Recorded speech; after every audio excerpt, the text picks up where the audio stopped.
eu não podia deixar de gravar um vídeo comentando a respeito das repercussões sobre a matéria que saiu no Fantástico a respeito da identificação do Whindersson Nunes, né? Sobre a superdotação e altas habilidades. O que tem me chamado a atenção, assim, nas publicações, e claro, né, lembrando que nós todos somos bombardeados por feeds e notificações que dizem respeito a questões que a gente segue, né? As questões que a gente tá ali curtindo, e aí é aquela tal, enfim, do viés, né? Então a gente é bombardeado por coisas que a gente curte e é a bolha, mas tudo bem. Então, como é um tipo de publicação que eu acompanho, então começa a aparecer bastante coisa pra mim sobre superdotação e tudo mais. O que eu quero chamar a atenção aqui, né? Eu não assisti a matéria no Fantástico, que tá todo mundo comentando, mas eu vi algumas publicações, alguns recortes dessa entrevista. E o primeiro ponto que me motivou a gravar esse vídeo é um esclarecimento muito mais que necessário, que superdotação e altas habilidades não é um diagnóstico. Ponto importante.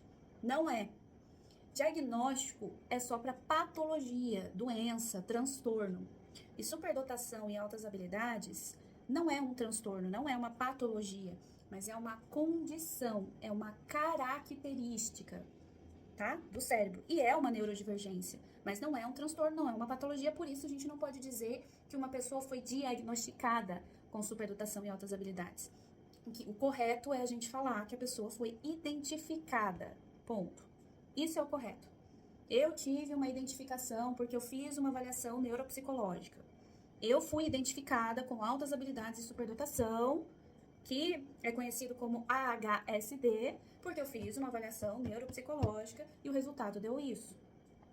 Além dessa identificação, eu fui diagnosticada XYZ, TDAH e tal e tal. Mas a superdotação é identificação.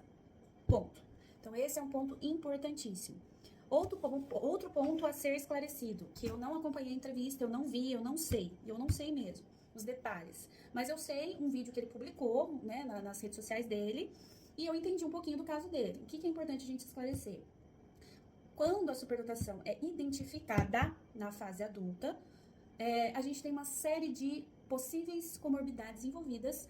Entre elas, a gente tem o tal do mascaramento, que também acontece num TEA, por exemplo, um autismo, né? Enfim. Então, a pessoa tende a mascarar e é por isso que a superdotação não aparece.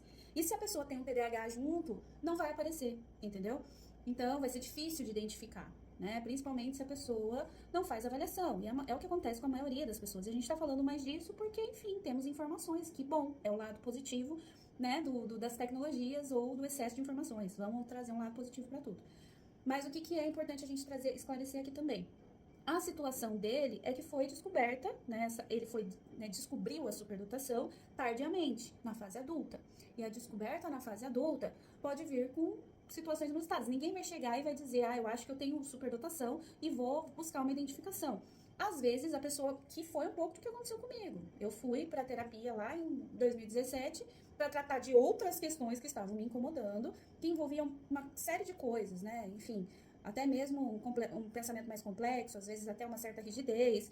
E aí, uma psicóloga resolveu falar para mim: você não quer fazer uma avaliação e tal? Na época eu não quis fazer, só fui buscar informação.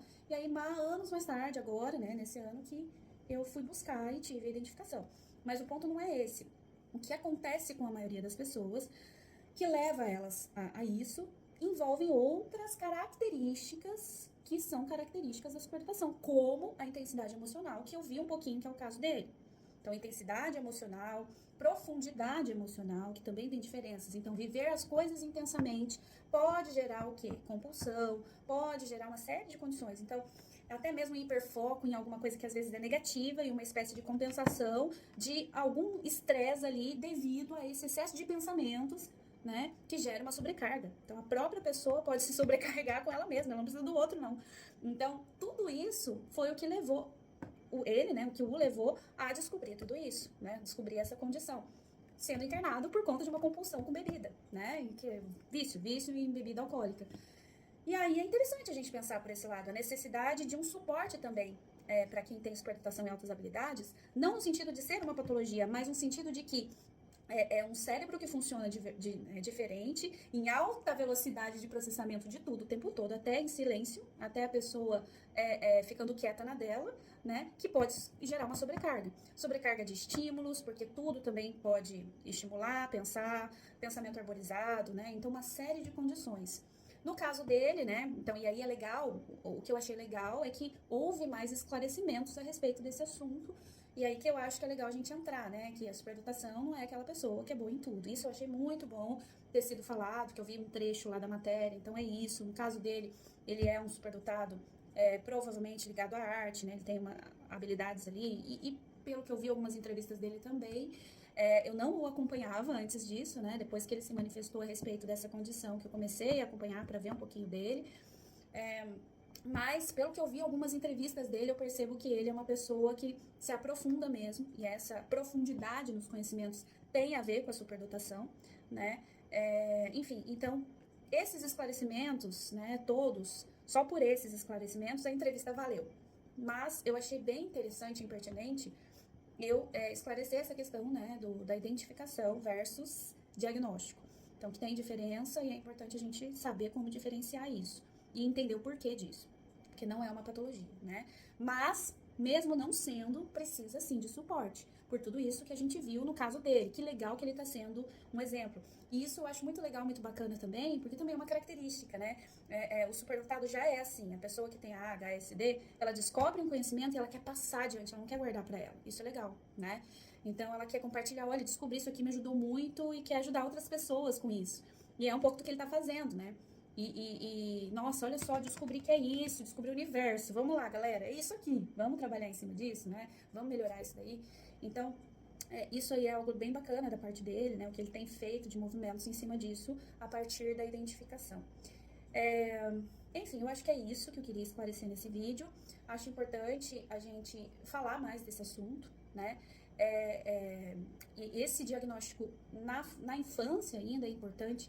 Essa identificação na infância é importante, ato falho agora, é importante justamente para evitar esses excessos para a criança desde cedo, entender como ela funciona, entender mais dessa condição, que tem uma série de características, para ela não querer mudar e se adequar a normalidade, né, entre aspas, a tipicidade, né, as coisas que são típicas, ela é atípica e ela precisa se aceitar como ela é, né, e encontrar os grupos, encontrar os pares, né, as afinidades e bancar quem ela é e assumir que ela consegue fazer algumas coisas um pouquinho mais rápido e de repente criar projetos que vão ajudar outras pessoas, outras consciências, enfim, e inovar, né, então é isso que a gente precisa dar de suporte e incentivar, né, ao invés de podar a criatividade, ao invés de impedir com que essa criança avance e etc.